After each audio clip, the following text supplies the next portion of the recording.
Hey everybody, this is Eric Schweitzer from the Gamer.com editorial team, and I'm here with editor-in-chief Stacy Henley, and she's moving a big block around. Hello, everyone. Classic Star Wars gameplay.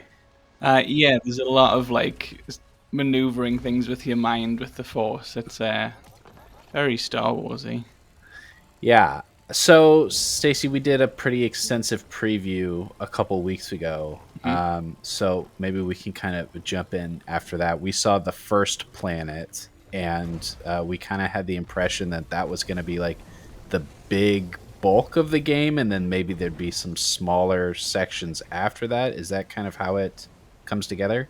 No, it's built in a way that really confuses me to the point where I'm sure somewhere along the way things have been chopped up because you do your prologue, then your first Mm. big planet is Kobo.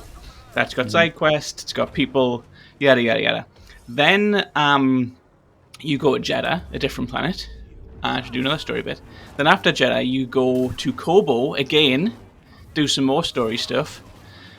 After Kobo, you won't believe this. You go back to Jeddah, do some Mhm. stuff on Jeddah, and then go back to Kobo, and the whole game goes like that. The whole game is it's just a shuttle bus between two planets. There's a moon off Kobo, which you also go to, but mostly it's just those two planets over and over again. Oh, I was really hoping that was going to be the case because I reviewed the first one and was very frustrated by the constant work your way through a planet, then backtrack, then go back to the planet you've been to. Why did they do that again? I really don't know. Like the thing is, Kobo at least is it feels pretty lived in if you don't go so often. I think I probably would compare it to like Westworld before the killer robots take over, where it's both alive and very fake at the same time. It's got that kind of vibe going on. It's clearly built for you to do quests, and you meet loads of characters, prospectors and explorers and fishermen, and they're all very interesting in their own right. Hmm. Then you leave to do an adventure and come back, and nothing has changed at all. Yeah. Uh, Not to jump around too much, but we're seeing the blaster now, which is something we didn't Yes. see in the preview. And that is it just me, or does that look kind of like an awkward thing? Actually, the blaster was my favorite of Hmm. the five stances. The problem with the skill point system is obviously you kind of have to commit to a couple of stances and run with them for the game. Just because you can't change on the fly, you only change at save points, and just in general, there's a lot of things to unlock and leveling up and techniques and things. So I use the blaster the most, followed by the double blade, which we're also seeing now. Um, the blaster actually worked pretty well because you could take pot shots from further away, and there's kind of like a bullet time system. It's not as advanced as the one we see in Red Dead Redemption 2, but things like that. The only real problem I have with the blaster is you don't have bullets the way you would with a normal gun. You reload it by stabbing people, so Okay. you have to shoot people, then run in really close, and then jump back, which doesn't really work. Okay. So you're meant to like mix it up with melee.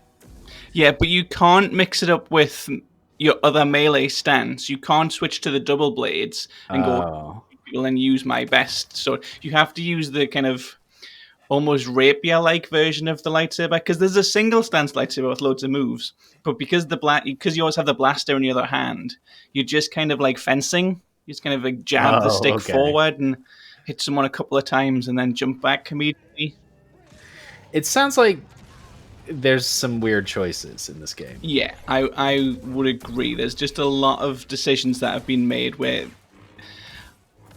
a lot of very talented people have worked on this, and I don't always say that about reviews. Not like I think that sometimes a lot of people say that as a way to disguise being mean about it. But I Yeah. do think there's a lot of talent in here. Some of the character writing, some of the set pieces. It's very funny, but then you just think clearly lots of these departments, for a reason, haven't been talking to each other. It Uh, just doesn't seem to flow together the way it should.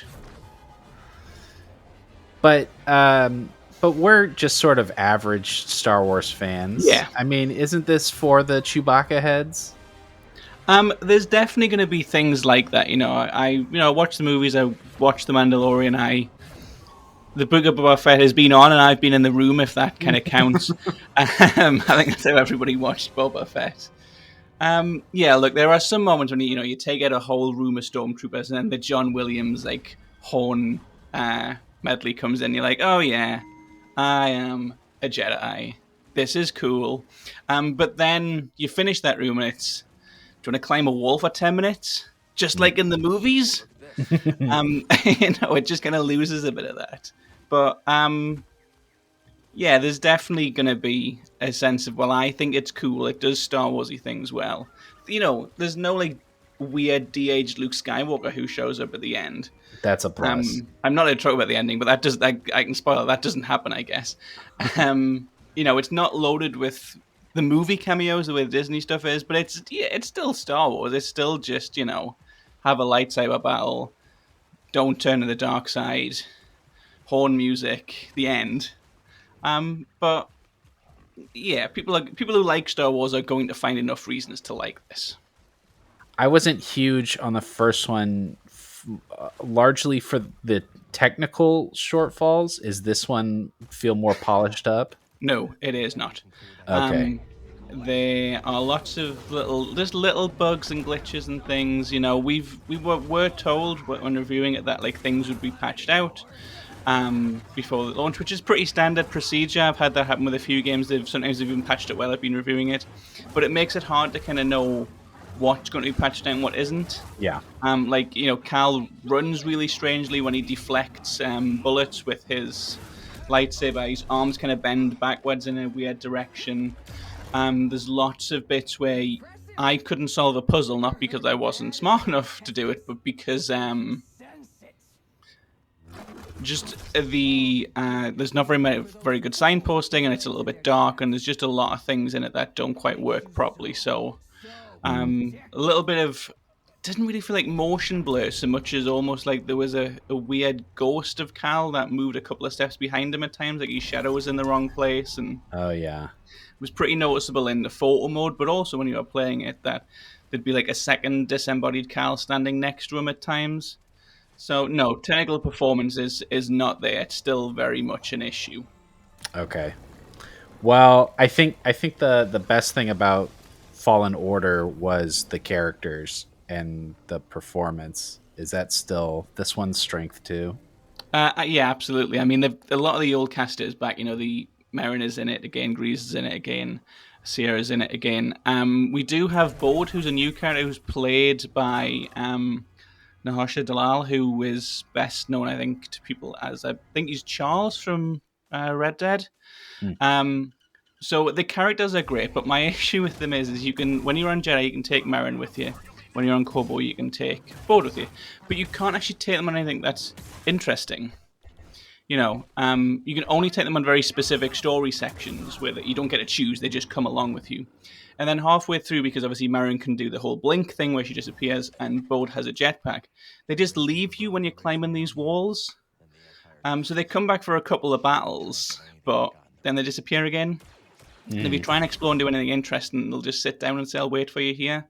So you can get this message that there's people in the mine who need rescuing, and Bode will just say, "I'll wait here. You go do that." Nothing better than a climbing section while the other characters just jetpack away. Kind of makes you feel like maybe you should have a jetpack. Yeah, there's like in jokes of, "Oh, why can't you carry me?" And like the joke doesn't work as yes, just why can't you carry me? Yeah, exactly. Okay, what was your final score? 3.5. 5. Any final words? Yeah, look, this is, if you really like Star Wars, you will find enough to like with this. There's definitely a lot of typical Star Wars calls to it, but it's a it's a 4 out of 5 kind of generic game at best, and with various issues with the structure of it and the performance of it, I don't think it's even that good a version of 4 out of 5. But it's fine. It's a fun game that people will enjoy. I just didn't feel anything special about it. Fair enough. That's our review for Star Wars Jedi Survivor. Thank you so much for watching. You can check out the full review link down in the description. Don't forget to like, subscribe, hit that bell, and follow us at thegamer.com. That's the gamer, no space.